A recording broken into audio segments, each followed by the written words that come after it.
Hey everybody, welcome back to the channel. Back on the Cobra.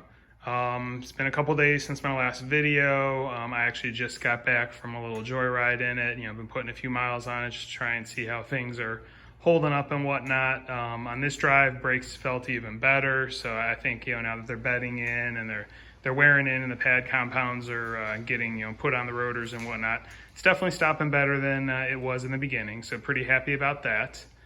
It throws a ton of heat. It's like a 90-some degree day today on top of it, but I can just feel the blast furnace coming out from under the dash. And I did kind of reach under there and I can feel it's like all the way on the side where the body is. So yeah, I think the pool noodle mod will make a huge difference with this car. So definitely need to look into getting something to stuff in there, fill in that opening between the body and the chassis panels, because yeah, there is way too much hot air blowing through. On the drive today, I was trying to keep a close eye on gauges and whatnot. Noticed a little fluctuating on the coolant gauge, so I'm gonna have to pull the cover off or the cap on that. I'm guessing it just needs to be topped off. It's probably bled out some bubbles and whatnot, so top that off. Also noticed a couple of drips underneath the rear differential when I just got home, so I have to see where that's coming from because I did put that new cover on there. Wondering if it's, the bolt holes or whatnot. So gonna have to put this thing up in the air, check out the differential, see what's leaking there. Other than that, it's pretty good. I do, like I said previously, have to mess with the ride height because the front is definitely sitting a little bit higher than the rear. And once I get that figured out, then I can go ahead and double check the alignment because I think it's the toe's off a little bit. Steering wheel's not perfectly straight and it's kind of darty. So guessing it's a little bit toed out. Who knows, lowering it a little bit might help that a little bit. Trying to think geometry in my head, but either way, once it gets lowered and I get the ride height set on, then I'll go ahead and mess with the front alignment, get the toe set right, and go from there. So just wanted to give a quick update on where this thing's running. So I'm gonna go ahead and head inside, and then I will have a follow-up clip once I start messing around with it some. All right, next day, it was way too hot out here and the car was hot yesterday, so I just didn't feel like messing with it any.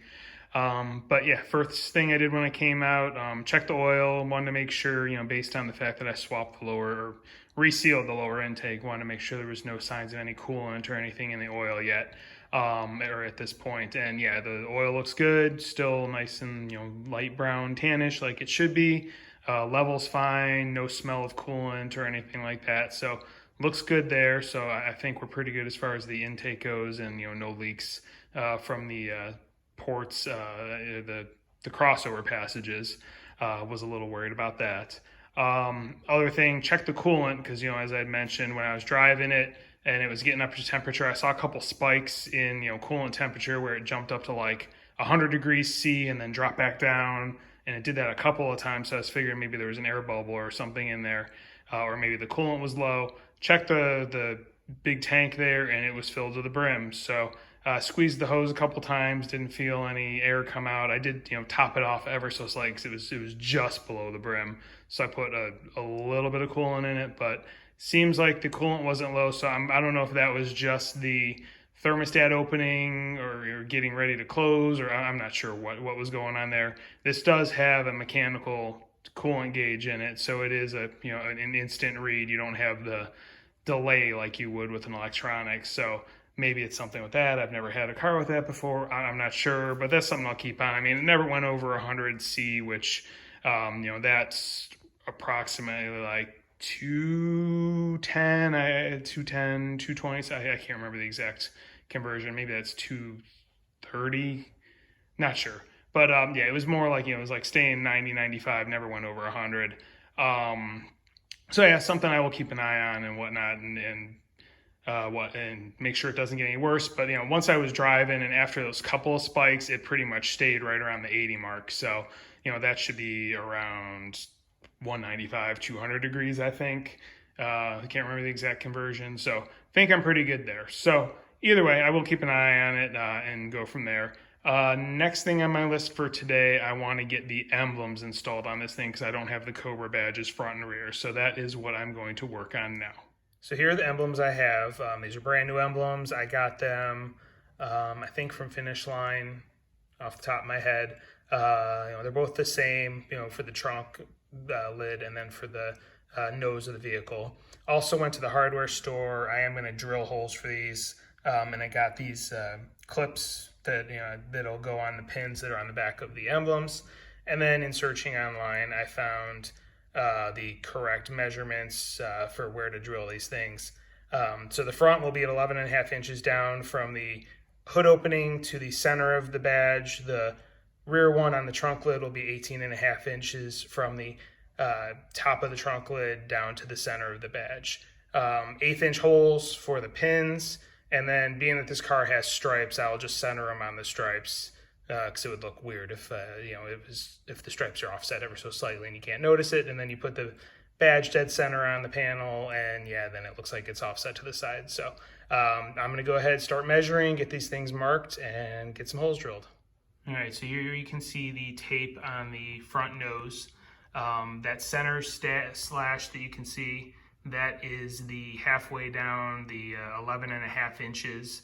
I did center the vertical line on the stripes, and then the mark at the very top is going to be one hole, and then the mark towards the bottom is the second hole. I did put the badge on top of it just to kind of see where it would lay and whatnot. It looks right, so I'm going to go ahead and get these two 1/8 inch holes drilled. All right, holes drilled, and it's like halfway in.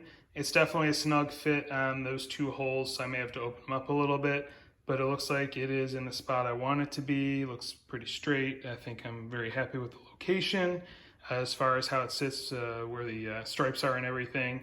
Definitely a pucker moment when you grab the drill and start drilling into your fiberglass body. So I'm going to go ahead and get the tape removed and see if I have to open up those holes ever so slightly, and then I'll get this thing final mounted. And there it is, final result.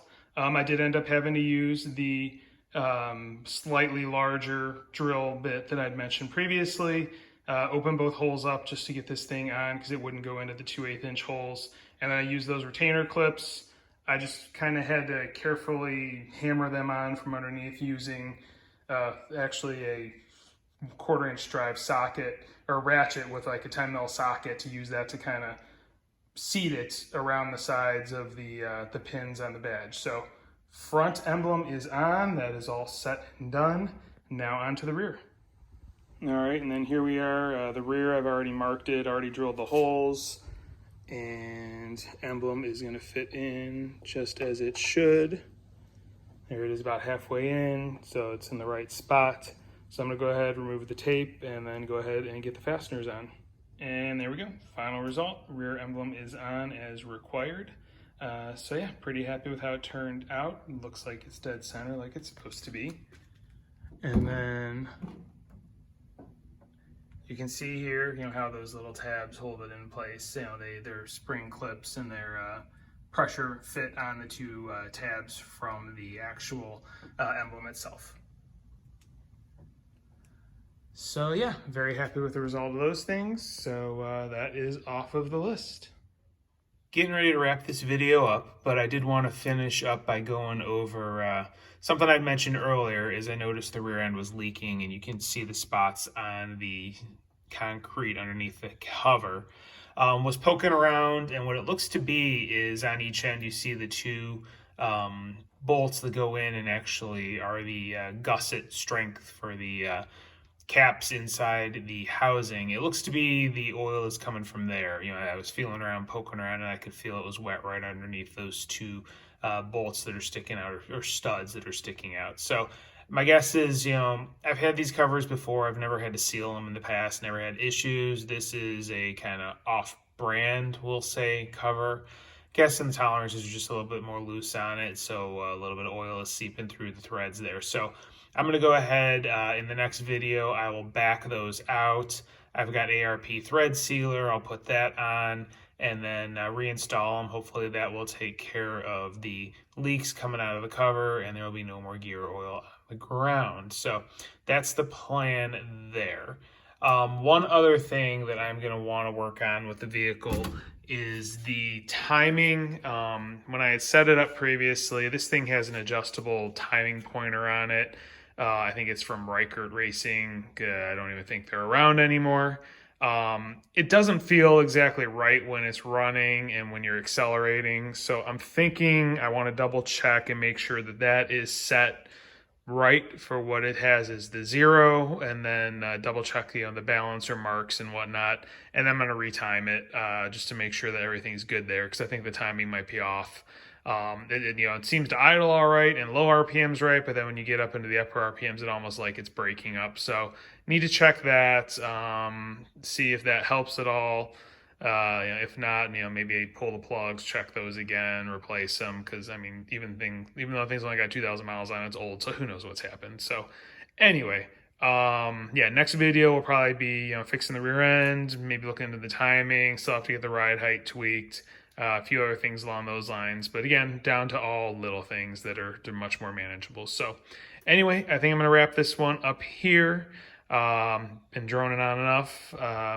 If you like what you're seeing, if you're interested in following along, seeing more on this car, please like, please subscribe, hit the notification bell. Still a lot more to come on it. It's my wife shakes her head every time I say it, but it is just going to be a never-ending project. So thank you again for watching, and have a great day.